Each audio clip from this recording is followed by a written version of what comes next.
ভারতবর্ষের প্রধান বিচারপতি, ভারতবর্ষের প্রধানমন্ত্রী, ভারতবর্ষের রাষ্ট্রপতি যারা সাংবিধানিক পদে আছেন, তাদের কোনো ধর্মের প্রতি এরকম প্রকাশ্যে আনুগত্য দেখানোটা ঠিক না, সেটা অনৈতিক বলে আমি মনে করি। চিফ জাস্টিস তার বাড়িতে গণেশ চতুর্থীর পুজো করছেন, এটা দরজা বন্ধ করেই করা উচিত ছিল। তিনি সেখানে প্রধানমন্ত্রীকে আমন্ত্রণ করেছেন, আর প্রধানমন্ত্রী এত কাজ ভারতবর্ষে থাকতে তিনি সেখানে আরতি করছেন। এটা তো ভারতবর্ষের সংবিধানের মূল চরিত্র বিরোধী, এবং এ থেকে তো মানুষের মনে প্রশ্ন উঠবেই যে প্রধানমন্ত্রীর সঙ্গে প্রধান বিচারপতির এটা কোনো রকম বোঝাপড়া আছে। সেই জন্যেই নিরপেক্ষতা নিয়ে প্রশ্ন উঠবেই। আমি যখন কোনো সাংবিধানিক পদে থাকি তখন আমাকে সাংবিধানিক যে নৈতিকতা তার উপর ভিত্তি করেই চলতে হবে। আমাদের কাছে ধর্ম ভারতবর্ষের সংবিধান, আমার কাছে ধর্ম মন্দিরে গিয়ে পুজো মাথা ঠেকানো নয়, এইটা বুঝতে হবে। ওরা বিচার চায় না, ওরা চায় চেয়ার। যে একজন অযোগ্য মানুষ যদি একটা বড় আসন পেয়ে যায়, তার যে পরিণতি হয় তাই হয়েছে। ডাক্তাররা তো চেয়ার চাননি, তারা যা চেয়েছেন পরিষ্কার তারা বলেছেন, সেই দাবিগুলো মিটিয়ে দিন। ওর তো এত ক্ষমতা, ডাক্তাররা যে দাবিগুলো করছে এই দাবিগুলো মেটাবার ক্ষেত্রে বাধা কোথায়, সেটা তো আমি বুঝতে পারছি না। ডাক্তারদের দাবি তো কোনো আকাশ কুসুম দাবি নয়। ডাক্তাররা তো চেয়ার দাবি করেননি, ডাক্তাররা দাবি করেছেন স্বাস্থ্য পরিকাঠামো উন্নতির ব্যাপারে, ডাক্তাররা দাবি করছেন দুর্নীতি বন্ধ করার ব্যাপারে, ডাক্তাররা দাবি করেছেন অপদার্থ অযোগ্য লোকেদের সরিয়ে দেওয়ার জন্যে। তো এতে ওর আপত্তি কী আছে? উনি যদি এতটাই দৃঢ় হন যে ওর নিয়ন্ত্রণ আছে প্রশাসনের উপরে, তাহলে এই ব্যবস্থাগুলো নিয়ে নিন। কিন্তু এতদিন লড়াই টানার তো কোনো প্রয়োজন নেই। আমি মানুষের স্বার্থে এমনকি নিজে পদত্যাগ করতেও রাজি আছি। আমার মুখ্যমন্ত্রীর পদ চাই না, কিন্তু আমি চাই মানুষ বিচার পাক।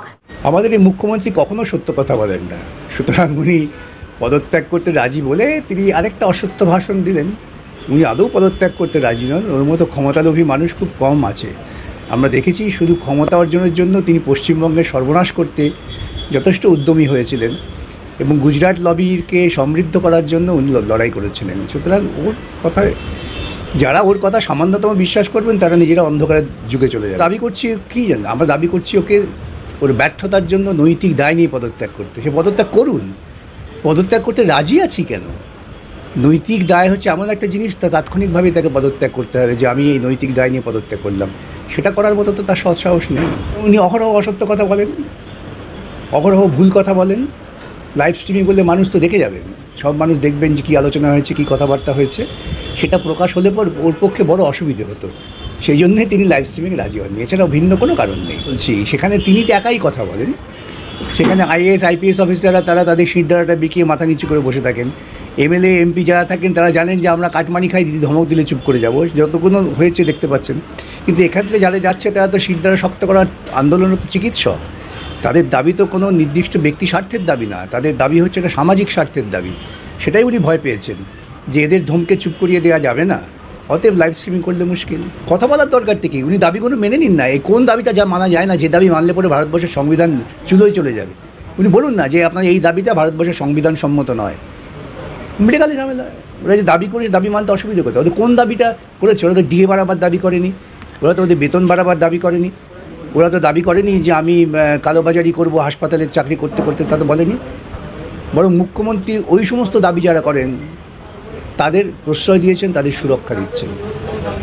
যদি আপনারা মুখ্যমন্ত্রী রাজ্য সরকারের বক্তব্যগুলো বিশ্লেষণ করেন এই সাম্প্রতিককালে, তাহলে দেখবেন যে তারা তাদের নিজেদের গায়ে নিজেরা কালি ছেটাচ্ছেন।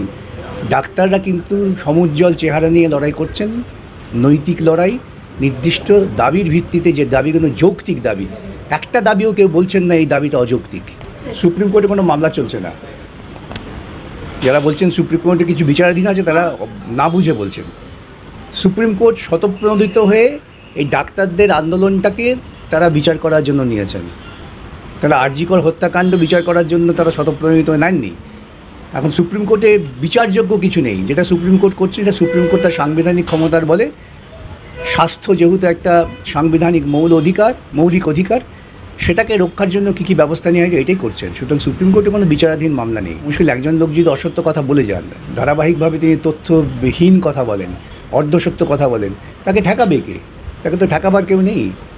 ঠেকাচ্ছে এই আন্দোলনকারী তরুণেরা, সেই জন্যই তিনি ভয় পাচ্ছেন তাদের সঙ্গে বিভ্রান্ত করার জন্য। আসলে ওর নিজের মনের মধ্যে একটা আতঙ্ক ঢুকে গিয়েছে।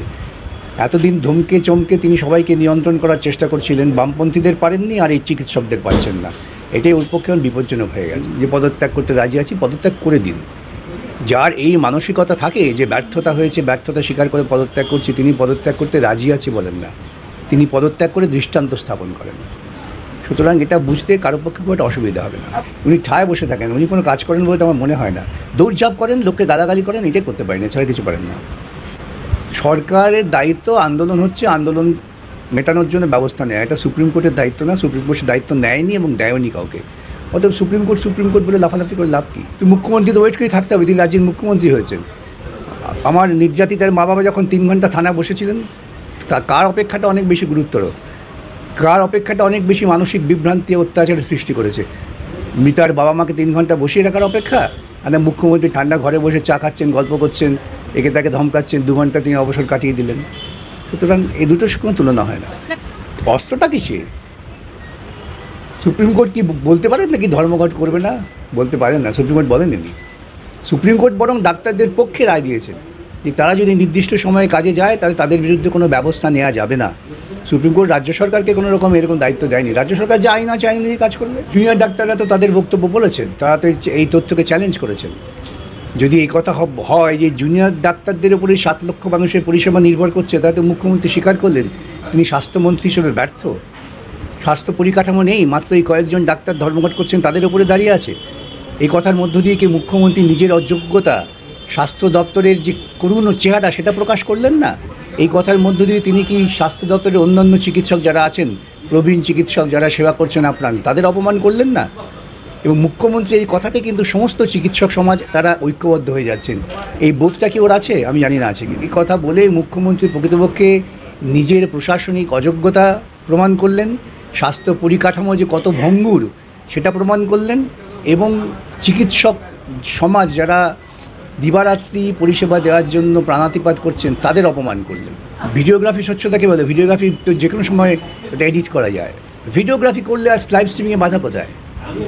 কিন্তু বুঝতে পারছি, আমি ভিডিওগ্রাফ করে রেখে দিলাম আমার আলমারিতে। তো ক্যামেরা রেডি, ক্যামেরা তো সবসময় রেডি, কেন ও সব ব্যাপারটাই তো ক্যামেরা দেখাতে হয়। তো লাইভ স্ট্রিমিং আপত্তি কোথায় আমি বুঝতে পারছি না। ভিডিওগ্রাফিতে যদি আপত্তি না থাকে তাহলে লাইভ স্ট্রিমিং আপত্তি কোথায়? যে আন্দোলনটা প্রায় 30-32 দিন 34 দিন ধরে হচ্ছে, জুনিয়র ডাক্তাররা হসপিটালে না থেকে তারা রাস্তায়, সেক্ষেত্রে তারা গতকাল গেল, গিয়ে ওখানে ওয়েট করলো শুধুমাত্র লাইভ স্ট্রিমিং এর জন্য। পুরো বৈঠকটা বানচাল হয়ে গেল, ভেস্তে গেল। আদৌ কি সরকার চান যে পুরো বিষয়টা সমাধান হোক? সরকার আদৌ চান না, সরকার আদৌ নিষ্ঠাবান নন এই সমস্যা সমাধান করতে। সরকার 30 দিন পর তাদের আমন্ত্রণ করছেন আলোচনার জন্য। কেন 30 দিন পর? সরকার যদি যথার্থই সমাধান করার জন্য সিনসিয়ার হতেন, নিষ্ঠাবান হতেন, তাহলে তো আন্দোলন শুরু হওয়ার পরের দিনে তাদের ডাকতেন। তিনি কি তার রাজনৈতিক দল দিয়ে ওই চিকিৎসকদের উপর হামলা করাতেন? তিনি সঙ্গে সঙ্গেই বলতেন যে দুর্ঘটনা ঘটেছে, অত্যন্ত নিন্দনীয় ঘটনা, সমস্ত রকম তদন্ত হবে, আপনাদের সঙ্গে আমরা আছি। এটা তো বলতে পারলেন না। কেন চিকিৎসকরা রাজ্যের মুখ্যমন্ত্রী, স্বাস্থ্যমন্ত্রীকে বিশ্বাস করছেন না? এই একটি কারণে এতে সরে যাওয়া উচিত যে আমার চিকিৎসক তরুণ কর্মীরা আমাদের প্রতি কোনো আস্থা রাখতে পারছে না, ভরসা রাখতে পারছে না। আসলে সরকার চান ব্যাপারটা আরও জলঘোলা করতে। সুপ্রিম কোর্টে গিয়েছিলেন, সুপ্রিম কোর্ট থেকে কোনো সুরাহা পেলেন না। সুপ্রিম কোর্টে তো তাদের উকিলকে দিয়ে মেনশন করালেন যে এই ডাক্তারদের জন্যই নাকি পরিষেবা ভেঙে পড়ছে। সুপ্রিম কোর্টে পাত্তা পেলেন না, এখন আলোচনায় আসতে চাইছেন। এগুলো খুব সূক্ষ্ম বিশ্লেষণ করলে বোঝা যাবে যে এই রাজ্যের প্রশাসন তারা দুর্নীতিকে লালন করতে যতটা তৎপর, দুর্নীতি বিরোধী লড়াই সমর্থন করতে ঠিক বিপরীত তাদের অবস্থান। এই যে কত বড় অসাংবিধানিক কথা বললেন, যিনি এই কথা বলেছেন তিনি কত বড় অসাংবিধানিক কথা বললেন তা তিনি জানেন না, এবং তিনি এই ধরনের মন্তব্য করে গোটা চিকিৎসক সমাজকে আরও ঐক্যবদ্ধ করে দিচ্ছেন। এই বোধটা তাদের আছে কি আমি জানি না। আছে, দলটাই হুমকি ঝুমকিতে আছে। তৃণমূল দলের অধিকাংশই তারা গুন্ডা এবং তোলাবাজির উপর টিকে আছে। সুতরাং হুমকি সুমকিটা তৃণমূল দলের স্বাভাবিক একটা পরিণতি। চিকিৎসকরা বলেন যে এরা উকিল হওয়ার যোগ্য নয়, তখন কী হবে? চিকিৎসকরা যদি কাল করে যে বিকাশ রঞ্জন ভট্টাচার্য উকিল হওয়ার যোগ্য নয়, এই যোগ্যতা কে ঠিক করবে? একজন উকিলের কি অধিকার আছে চিকিৎসকের যোগ্যতা ঠিক করার? বা একজন চিকিৎসকের কি অধিকার আছে উকিলের যোগ্যতা ঠিক করার? এই সমস্ত কথা বলে নিজেরা অসম্মানিত করেন। এই বোধটা যাদের নেই তাদের প্রতি আমার করুণা হয়। আরেকটা কথা তিনি বলেছেন যে ডাক্তাররা সুপ্রিম কোর্টের নির্দেশ সত্ত্বেও কাজে ফিরলেন না, তাদের মানসিকতা খুব পরিষ্কার, তারা নিজেদের ইগো নিয়ে চলছে, তারা মানুষের সেবা করতে আসেন। আমি জানি না কোন আইনজীবী পরামর্শ দিয়েছেন যে সুপ্রিম কোর্টের নির্দেশ আছে। সুপ্রিম কোর্টের কোনো নির্দেশ নেই। সুপ্রিম কোর্টের নির্দেশ বরং রাজ্য সরকারের বিরুদ্ধে আছে। যদি তারা কাজে যোগ দেন তবে রাজ্য সরকার কোনো রকম শাস্তিমূলক ব্যবস্থা নিতে পারবে না। এটা রাজ্য সরকারের বিরুদ্ধে ইনজাংশন, আন্দোলনকারীদের বিরুদ্ধে নয়। রায়টা যারা পড়েন, যারা রায়ের অর্থ বোঝেন, তারা এটাই বুঝেছেন যে আন্দোলনকারীরা আন্দোলন চালিয়ে যাবেন তাদের দায়িত্বে, তার জন্য যদি শাস্তিমূলক ব্যবস্থা আসবে। সুপ্রিম কোর্ট কোথাও এই ধরনের নির্দেশ দেননি যে তাদের কাজে ফিরতেই হবে। নাকি এই ধরনের একটি ন্যারেটিভ তৈরি করে তাদের প্রেসারাইজ করা হচ্ছে? আর যারা ডাক্তারি করেছে তারা তো লেখাপড়া জানে, তারা তো ইংরেজি শব্দটা মানে জানে। আইনের জটিলতা হয়তো না বুঝতে পারে, আমি যেমন চিকিৎসার জটিলতা বুঝবো না। আমি যেমন প্রেসক্রিপশন পড়ে বুঝতে পারবো উনি কোন ওষুধ লিখেছেন, কবার খেতে হবে, হাতের লেখা যদি ভালো হয়। তাহলে তারা তো ইংরেজিটা পড়ে বুঝতে পারছেন ইংরেজি শব্দের মানে কি।